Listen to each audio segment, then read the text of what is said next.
Okay, Dylan, when we left off, we just split the two terms on top.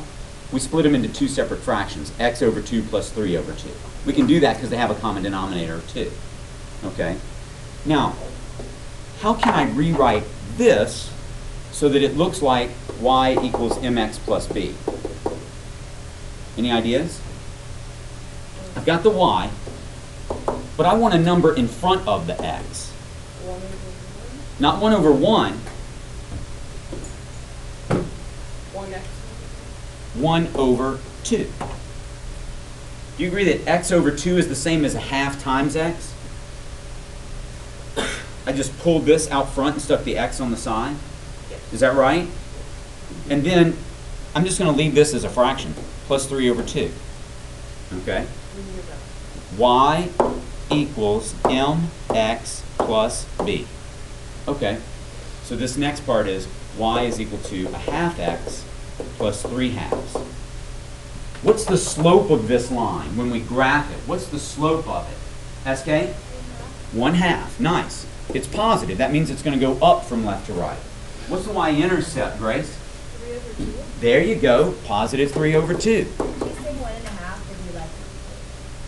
You could say 1/2. I mean, I think when you write it in the equation, just leave it as a fraction, but that helps us graph it. That helps us find out where it is. Yeah, I'm like, I don't know how to graph it.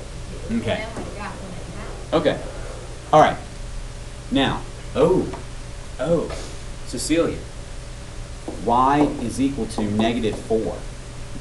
But think about this again. I want it to be y equals mx plus b. I want it to be in this form. Do you agree that I've got this? Right? I've got that. But how can I write this? What can I do to this equation to make it look like that? Any ideas?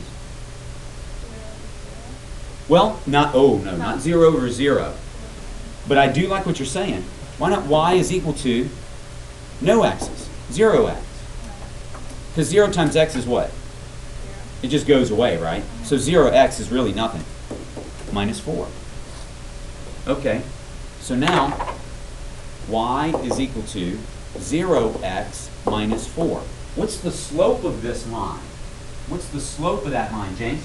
0. Of course it is. We know that y equals -4 is a horizontal line, right? And the slope of a horizontal line is 0. Where does it cross the y-axis, Jordan? Cross the y-axis at, sorry.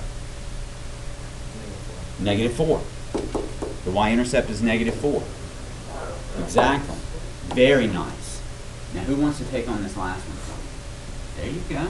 But I'm going to let Bella do it. Bella, 2x minus 4y is equal to 16. And Bella, do you see this is really just function form?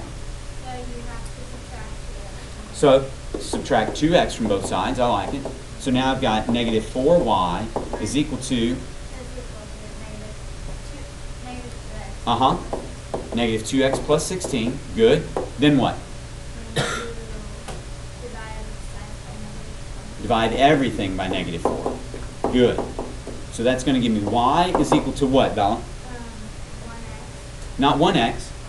Negative. What is -2 over 1/2. -4? Okay, positive 1/2 x. And then what do I get back here, Bella? -4. Perfect. Now it's in slope-intercept form, y equals mx plus b. So let me write that up here. This last one here I'm going to write a little lower so we can see it. Y is equal to 1/2 x minus 4. What's the slope of that line? Grace? 1/2. It's positive. And what's the y-intercept of the line, Clay? -4. Done. Perfect. Okay? Everybody feel confident with that? You feel comfortable getting it to look like this? Now let's see how it helps us graph. And it helps us graph fast. Lickety split.